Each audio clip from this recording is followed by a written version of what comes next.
Well, howdy and welcome back to Resurrecting the Dinosaurs, Episode 3. The caboose. Long an American icon, used to be behind every freight train, and nowadays you just see them on tourist railroads. Almost like passenger trains, huh? Well, the reason I bring up cabooses on this episode of Resurrecting the Dinosaurs is that's because we're going to resurrect a caboose. Well, let me welcome you back. I guess I have an announcement to make. This is episode 3. We'll go back to episode 2 as soon as the new frame for the 462 project arrives. I was doing some testing and something went terribly wrong. While I was testing the unit on the track and testing the power pickup on the tender worked fine. But the problem I ran into was a situation where I kept having a bind. Couldn't figure out what the bind was, and so I went to make an adjustment when I did find what was causing the bind, and ended up breaking a piece off of the frame. Well, these are die-cast frames, and it's, well, you can't solder it back together, you can't glue it back together, nothing will work on die-cast metal. All you can do is replace the frame. I've got one on the way. So I went on to eBay, found one right away. The frames I don't usually have a problem finding. It's the smaller, more needed parts I have a problem finding sometimes. And even those are usually found on eBay. But in this instance, I've got to wait for a frame to arrive. Well, instead of just sitting there doing nothing, or purchasing nothing but ready to run, I've decided I'm going to go ahead and move on to something else for the time being. And instead of just waiting for parts to arrive, I gotta keep my many adoring fans, okay, the one, maybe two that are out there, entertained. What I have here today is a brass Sam Hongsa caboose. It was probably built back in the 70s. It's probably one of the very first of the Korean imports. It looks to have just standard model railroad color paint on it, probably Floquil. It looks about that dead flat. There's several ways to remove the paint. You can go to the store and purchase a commercial paint stripper from the hobby store, something like Unpaint or something similar to that. Poly-S, which is a Floquil product, which is now a Tester's product, also has a product out that's safe for plastic. So if you're working with a plastic caboose, you may want to do that. A product I've been using for years is called automotive brake fluid. You can find that at any auto parts store, and you can usually find them in pretty large containers. So without any further ado, let's get started. What I'm going to do is start by taking the caboose apart and of course removing all the unnecessary stuff. Well, you might know that I need a much thinner screwdriver there. Okay. Start by removing these trucks. Like I said, this is an old brass caboose, so I don't want to damage any insulation or anything of that nature that would be on these trucks. Don't want to damage the trucks either.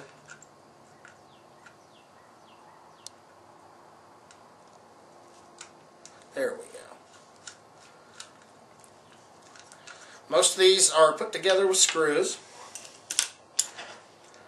And of course the truck screws have slotted ends in them. And you might know your other screws here are Phillips head screws. You want to get the floor out of it,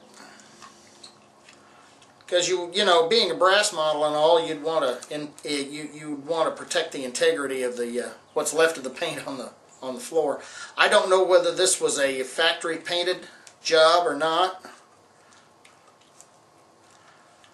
I'm surprised the floor. I'm not surprised that the floor is actually screwed on. This is not an uncommon practice amongst brass manufacturers. I am surprised that these screws seems to have all rusted in place. I may have to get some WD-40 in there and work that last screw out.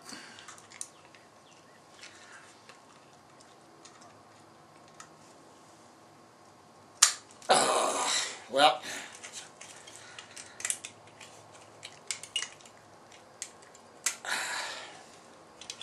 that took care of that.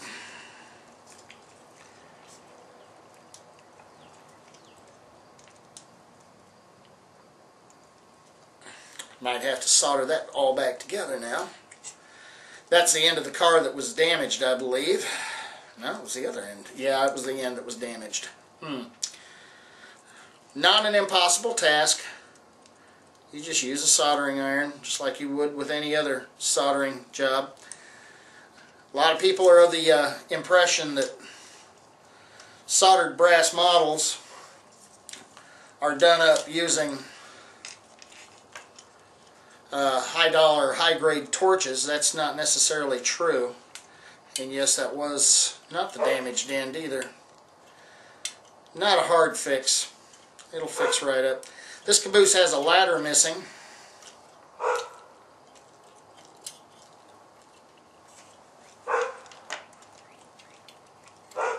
So I'm going to have to make a quick repair to this to get it good and tight in there again. Okay, now that I've got basically these parts back together and soldered again, finally. Oh, that was a trying time. It's time now to get ready to strip the paint off of the body so that we can be about our business of getting it repainted and making it look halfway decent. So what I'm going to do is I'm going to pour some brake fluid into this little pan here.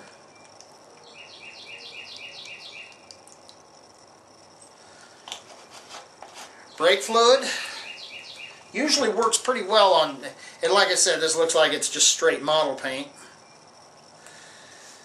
And we're going to let her soak for a while. Get it all good and all over it.